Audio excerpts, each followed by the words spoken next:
The neon sign of the Midnight Diner blinked erratically against the torrential downpour, casting long, bruised red shadows across the slick pavement of downtown Chicago.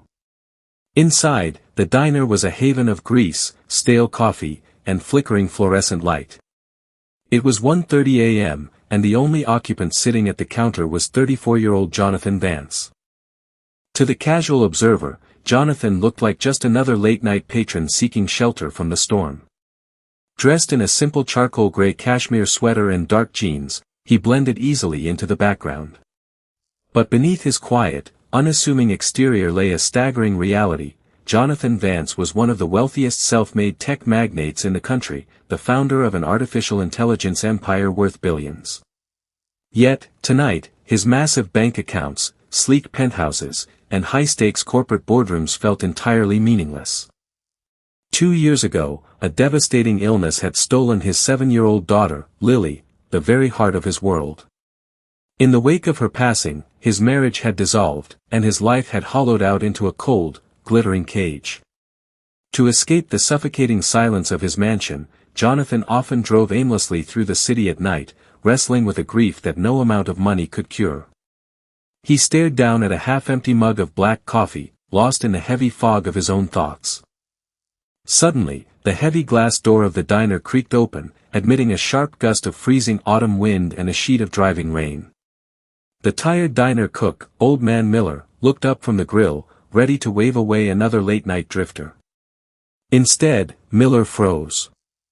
Jonathan, sensing the sudden shift in the room's energy, turned his head toward the entrance. Standing just inside the doorway was a sight that stopped his breath cold. It was a little girl, no older than 9 years old.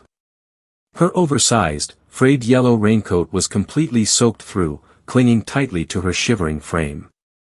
Her sneakers were caked in mud, and her dark hair was plastered against her pale, hollow cheeks. But what caught Jonathan's chest in a sudden, vice-like grip wasn't just her soaked appearance, it was what she was holding. Tucked tightly against her chest, sheltered beneath the folds of her wet coat, was a bundle of heavy blankets.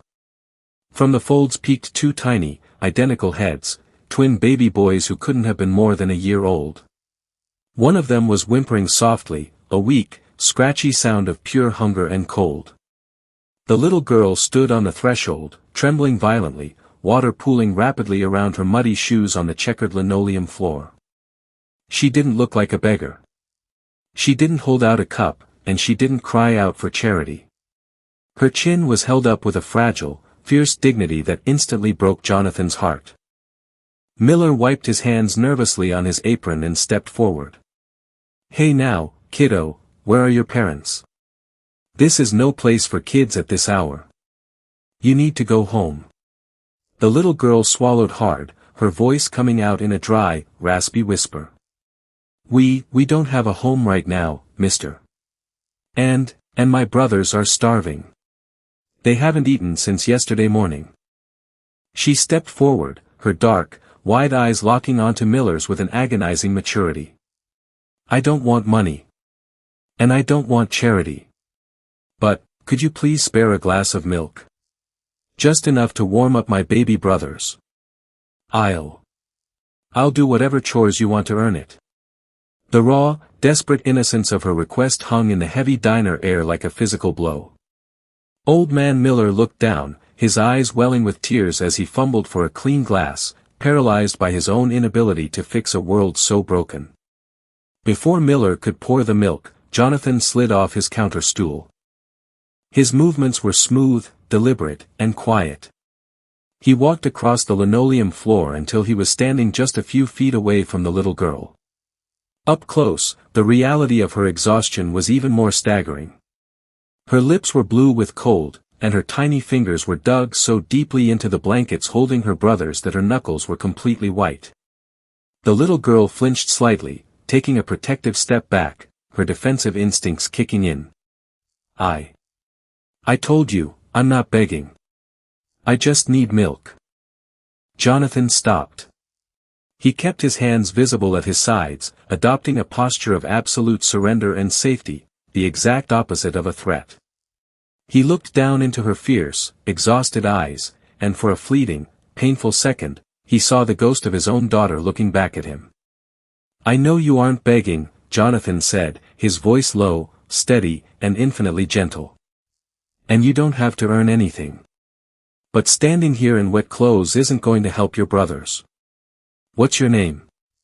She hesitated, her lower lip trembling before she managed to steady it. "Maya.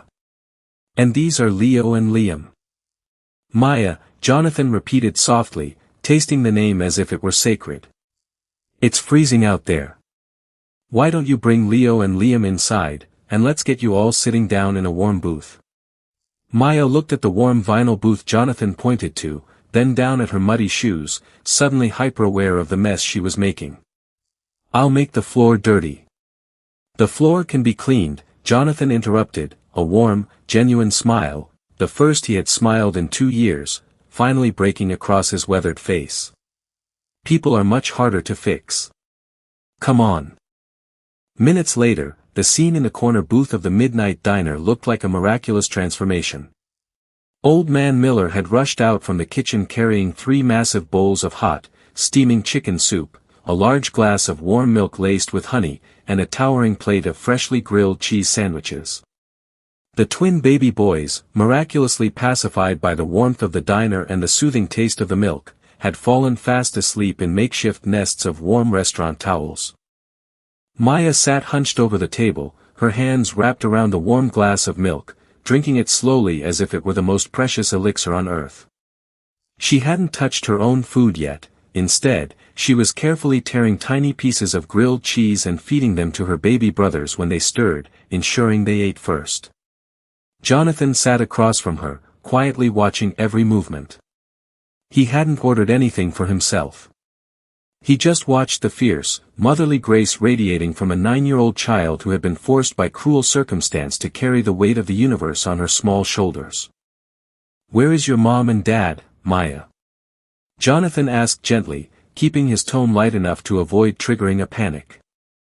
Maya's small hands tightened around her glass. Her eyes dropped to the dark wood of the table. "Dad left before Liam and Leo were born. He said he couldn't handle the bills. And Mom got sick 6 months ago. She went to the hospital one night and she never came back. The landlord locked our apartment this morning because we couldn't pay the rent. I didn't know where to go. I just started walking." The simplicity and horror of her confession hit Jonathan like a physical blow. A 9-year-old girl, thrust into the brutal streets of Chicago with 2 infant brothers, discarded by a world that cared more for ledgers than human lives. It was a mirror image of the cold, corporate indifference Jonathan had spent his entire life fighting against in the tech world, an indifference he had accidentally become a part of. "You've been taking care of them all by yourself?" Jonathan asked, his voice thick with emotion. Maya looked up, her chin trembling, but her eyes flashing with stubborn pride. "Someone has to. They're my family. I can't just leave them." Jonathan reached into his inner jacket pocket. He pulled out a sleek, black leather card holder. From it, he drew a platinum card, a card with no spending limit, a key to an infinite pool of wealth. He slid it across the table toward Maya, alongside a crisp, heavy notepad and a silver pen. Maya looked at the platinum card, then up at Jonathan with sudden suspicion. "What's this?" "I told you, I don't want charity." "This isn't charity, Maya," Jonathan said, his voice trembling slightly as he met her fierce gaze. "This is an investment." Maya frowned, tilting her head. "An investment in what?" "In you," Jonathan replied firmly. "And in your family. Listen to me very carefully, Maya. Tonight, we are going to rent the best suite at the hotel across the street. There will be warm beds, hot water, and all the food your brothers need. Tomorrow morning, we are going to set up a permanent home for the 3 of you. A safe home. And you are going to go to a wonderful school where you don't have to worry about where your next meal is coming from." Maya stared at him, her wide eyes swimming with unshed tears. For a child who had known nothing but cold doors slamming in her face, the magnitude of his offer was terrifyingly vast. I I can't take this, Maya whispered, shaking her head. It costs too much. I could never pay you back. We don't have any money. Jonathan felt a hot tear finally break free, rolling silently down his cheek. He reached across the table, gently placing his hand over her small, cold fingers. You don't have to pay me back right now, Jonathan whispered, his voice cracking with a profound, healing sense of purpose. Just let me help you. That's all the payment I need. Maya looked down at his hand resting on hers. The wariness in her young eyes slowly dissolved, replaced by a fragile, breathtaking glimmer of hope. She swallowed hard, picked up the silver pen, and carefully pushed the platinum card back across the table toward him. I won't take your card, mister, Maya said softly, her voice steady and resolute. Because I don't take things for free. But I want to remember you. She pulled a corner of the paper napkin toward her and, using Jonathan's silver pen, scrawled a messy, determined line of handwriting. She folded the napkin neatly and pushed it across the table into his open palm. Jonathan looked down at the napkin.